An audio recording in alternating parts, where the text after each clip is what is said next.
consider this line, straight line, as present moment.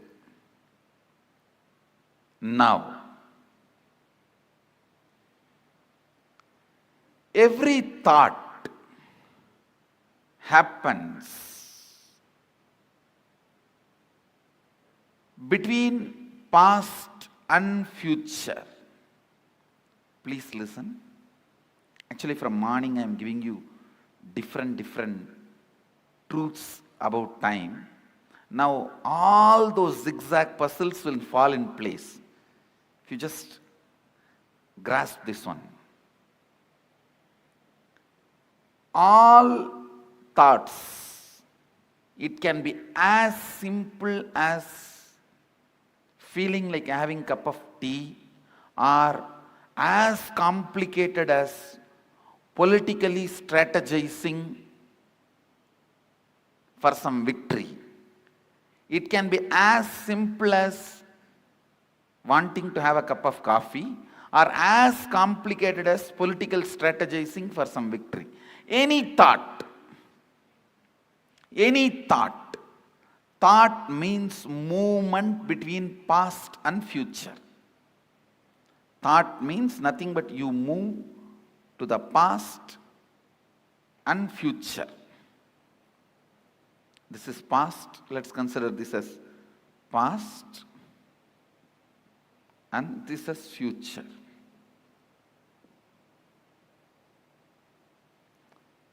This center moment, present, where the present meets the past and future, that moment is now. This is that now. Present.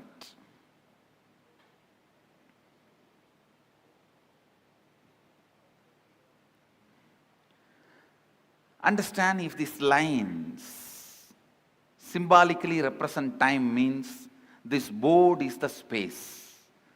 Symbolically, this board represents space. On space only the whole time happens. Space is the most subtlest matter on which the play of time happens.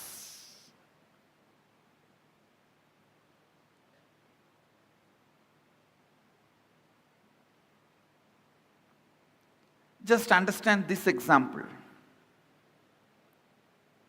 Your movement between past and future is thought. Like you jump from there to here, here to there to here, here to there to here. That is what I call your perception about you, life, your existence. Your existence is nothing but the movements. Because till you know your real reality, as on now, whatever you know about you is nothing but your thinking. Am I right? Is there anything you know about you more than your thinking? Anybody? If you know something more about you, more than your thinking, this seat is for you. See, whatever you know about you is all based on your thinking. So, I can very comfortably assume your thinking is your reality, as on now. Am I right? So, it is all about you jumping into the past and future, past and future, past and future. That's all is your thinking. That's all is your, what you call as you. See, what I call as you is much beyond than what you call as you. So now I am talking about what you call as you. It's all about movements between the past and future. And I want you to know, it has a direct utility in your life's balance sheet. So please don't think it is some philosophy it is some metaphysics, it is some intellectual stuff. Allow every word to enter into you. It can increase your everyday balance sheet. Double.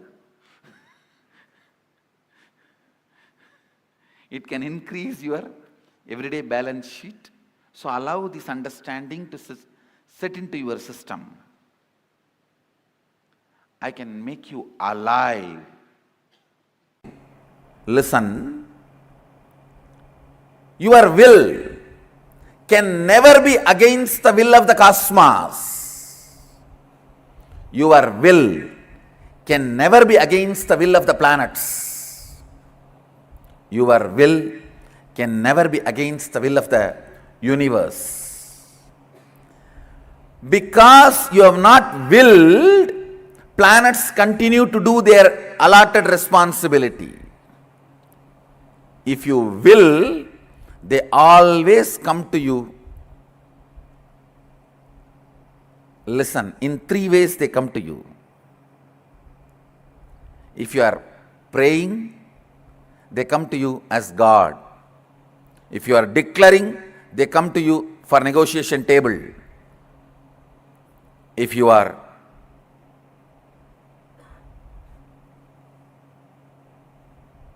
responding from the depth of oneness, Sadashivoham, they just do what you say.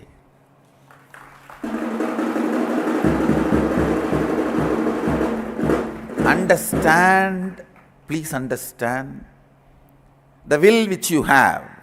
See, all of you have will. That is why you are, even if you want, you can move your hand, you can close your eyes, you can turn your head.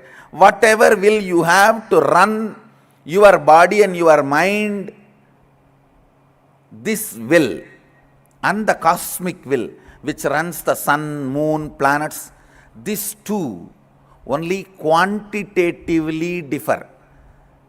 Smaller, higher, that's all. They do not have quality difference. Good, bad, no. God, devil, no. This is one of the major truth, very important truth. Sanatana Hindu Dharma teaches, I should tell you, Sanatana Hindu Dharma alone teaches.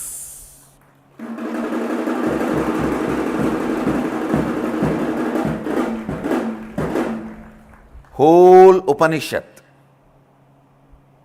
introduces you, Shrunvandu Vishwe Amritasya Putraha. You are junior Putra, son of immortality. So there is only quantitative difference. You are small and that is high. Amritasya, the state of Amritatva is bigger and you are smaller. You are Putra of that. But nowhere it says there is qualitative difference. Understand? The ideas you cognize are very important for the realization and manifesting your reality. Understand? The physiology of the reality.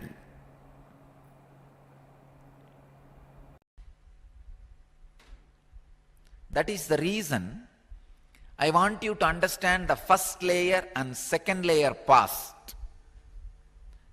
The first layer past will heal basic problems of life.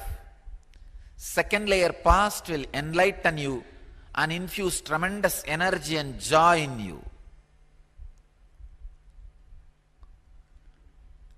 Patanjali, one of the greatest inner scientists ever happened on the planet Earth, gives an amazing technique, a powerful technique. He says, through the perceiving of the impressions, by observing the past impressions,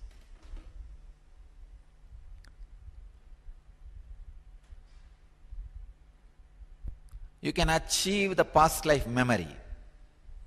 I'll give you now the exact technique, what to do to open up your past life memory. You need to do this process at least for 21 days. Night before going to the bed, just sit.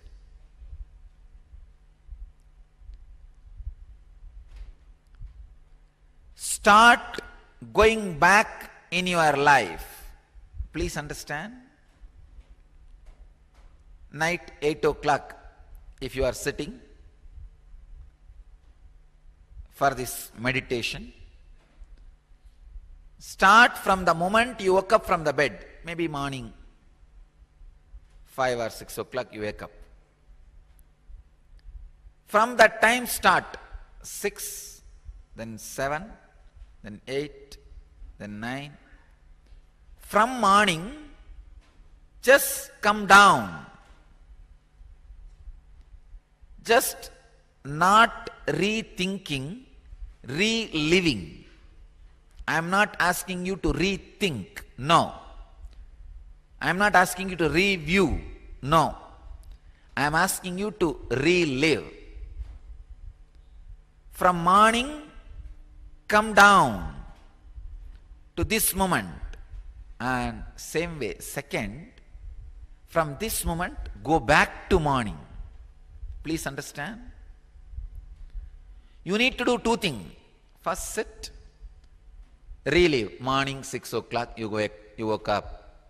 Then you brushed your teeth, took bath, dressed up, went for breakfast, went to office. This all you did in office. Then had lunch. In this cycle once. Then second, go back. Like 8 o'clock you are sitting. Oh, half an hour before what did I do? Then 7 o'clock what did I do? 6:30 what did I do? 6 o'clock what did I do? Go back from this to the morning. Please understand. It's a very powerful process. Once come from morning waking up to night going to bed. Second, night going to bed to morning waking up. When you do these two, reliving, so many minute details, the subtle emotions you went through, the subtle experiences you went through, whole thing will be awakened.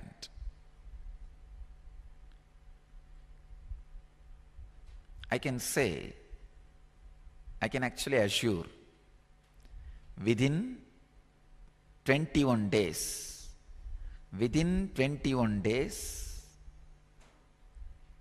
the whole understanding about the past and all the questions related to your past, how you create a samskara, impression, how you manipulate it for your day-to-day understanding, and how you can heal the wounds created by those samskaras. Understand? All these three will click in your inner space. How much ever I teach you by words, it will be just word. It has to become your very experience. As long as it is my word, you will never have the deepest understanding. Only when it becomes your own word, it will become your deepest understanding. It's the exact technique. What Patanjali means by this word, samskara sakshatkaranat purvajati jnanam. Samskara sakshatkarana.